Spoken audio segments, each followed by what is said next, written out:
Right, good afternoon, Year 10. Good to speak to you again. I hope you had a good weekend and raring to go again this week. Now, before we start, some of you will have noticed that I've sent you all actually an email about the Further Maths GCSE course that starts after half term. So it will start on the 1st of June. Now, most of you have got back to me, which is fantastic, but some of you haven't. It is not compulsory, I must make that clear. But please do have a serious think about it because I think you'll all benefit from it, even if you don't take the course at the end, take the actual exam at the end of the course.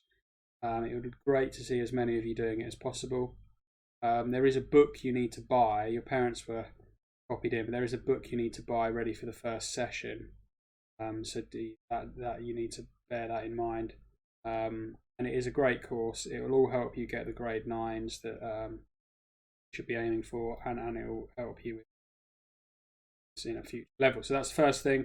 Please let me know if you can. Even pause the video now and get your parents to email back, just as a reminder. That would help. Right, okay, so here we go. We're going to start again. Another great week last week. We're off again on functions. We're looking at inverse functions today. But before we start, I've got a nice little starter activity for you. So I'm going to give you, how long on this one? Let's go for 5 minutes on this one. So 5 minutes on this one. Off you go.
Okay, that's about time, guys. Right, here are the answers.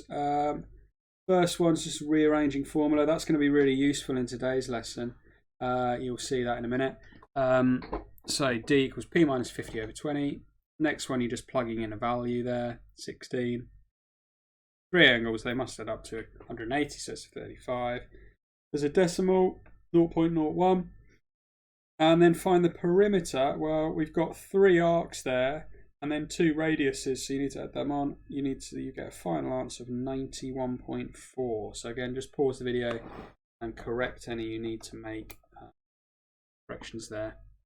Please do. Right, okay, so back to the content today, which is looking at functions again. It's the, what's the date? It's the 5th today. 5th. We're looking at inverse functions today. Inverse functions, title, new title. Okay, so what I'm going to do is I'm just going to start with, let's say we've got a function fx equals 3x plus 2. Now basically what this function tells you is it's a form, well it's a sort of instruction, it's an operation. You put in your, so if we did say f of 3, that is our input. So if we input 3 into our function, you do 3 times it plus 2, you get an output of 9 plus 2, 11. So the input's 3, the output is 11, and this is what computer programmers use. They use things like functions. You put an input in, you get an output out. Okay. Now the inverse function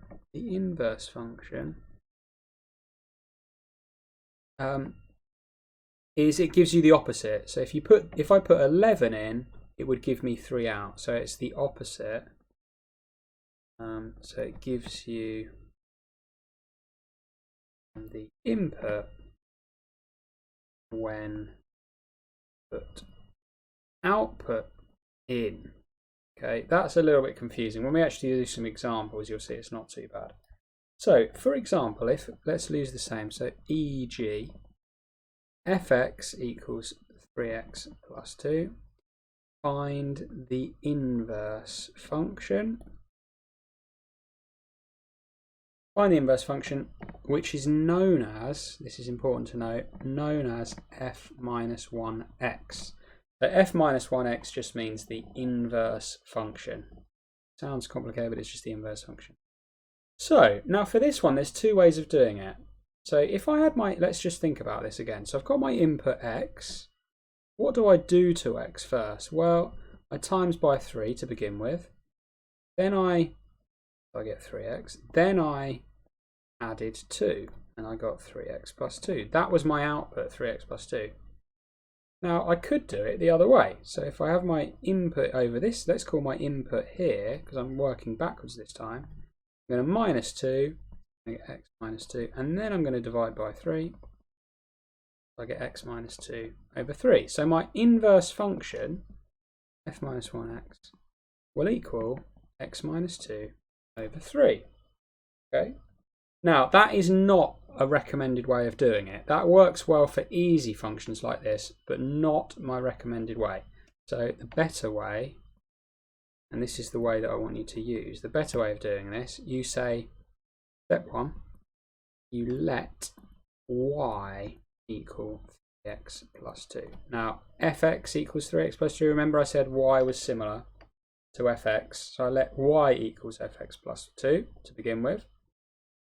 I then swap y and x. I'm swapping the input for the output, which makes sense. So if I swap them around, I get x equals 3y plus 2.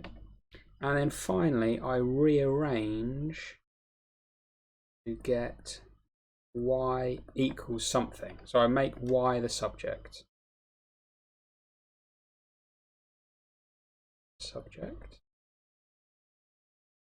Okay.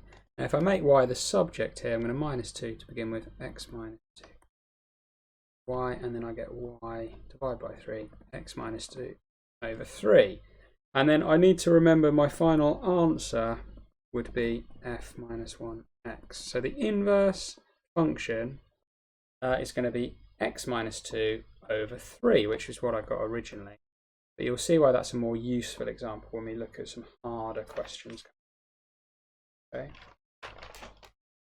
Right, so EG2, we're going to do 2 more examples. EG2, fx equals root 2x minus 7 all over 3. Find f minus 1x. Okay, so we're finding the inverse. The question could just say find f minus 1x. You need to recognize that means the inverse. Okay, step 1, y equals root 2x minus 7, 3. Step 2, I swap x and y. Swap x and y. X equals 7, 3. And now I rearrange, which is why I said earlier rearranging formulas is useful. So I rearrange and times both sides by 3. 3x equals 7. I'm now going to square both sides. Useful. Now be careful here, I've got to square the whole thing. 9x squared. Don't just make that 3x squared. 2y. 7.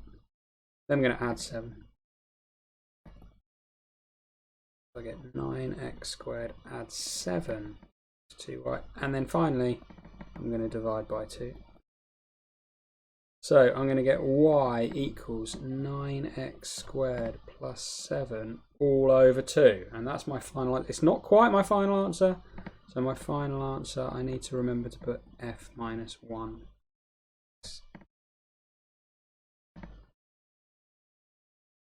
And that is my final answer there. Okay, so that is my inverse. And it's exactly the same method. Exactly the same method.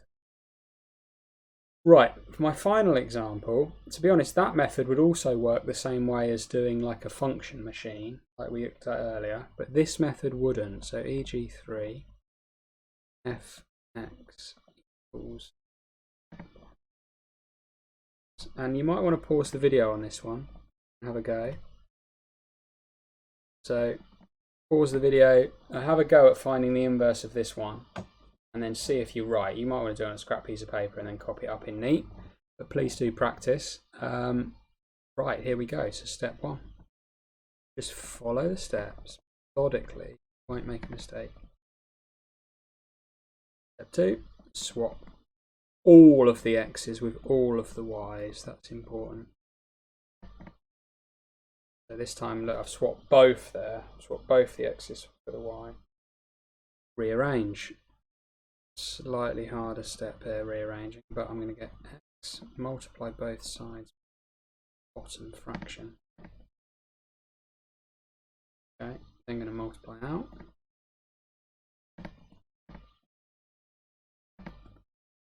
This is actually a question that you might, I know a few of you are asking what's in the additional maths course. This actually is a sort of question that could crop up in the additional maths course.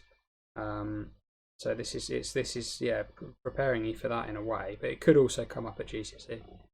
I'm then going to get all the y's on one side and all the x's on the other side. So I'm going to keep that one there. I'm going to add 4y, and at the same time I'm going to minus 7x over there.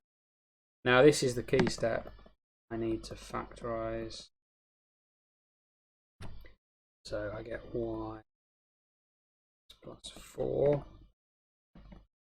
Hard step, that's the A star grade 8, 9 step. A lot of people struggle with that. And then I can divide by 3x plus 4. And I've basically got it. I've got the answer, but my final answer, remember, I always need to put f minus 1x equals 1 minus 7x 3x plus 4. And there you go. Okay. So the hard work here is rearranging, which I think is really good practice for you to do anyway. But just follow the steps I've done. So step 1, rewrite it with y equals. Step 2, swap x and y. Step 3, rearrange to get y equals. Okay. Work today, fairly standard work setup. I want you to, 1, I've got a couple of Hegarty tasks. Hegarty tasks, please, on inverse functions.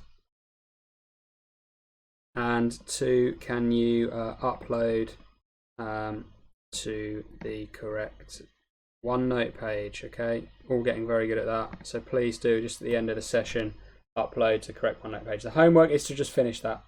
So just finish the work you've got, finish the work you've done, or finish the work from today. Okay, I'll see you again tomorrow, guys. We're getting through functions really nicely, so we might even get close to finishing it tomorrow. So good luck with that, and I'll speak to you again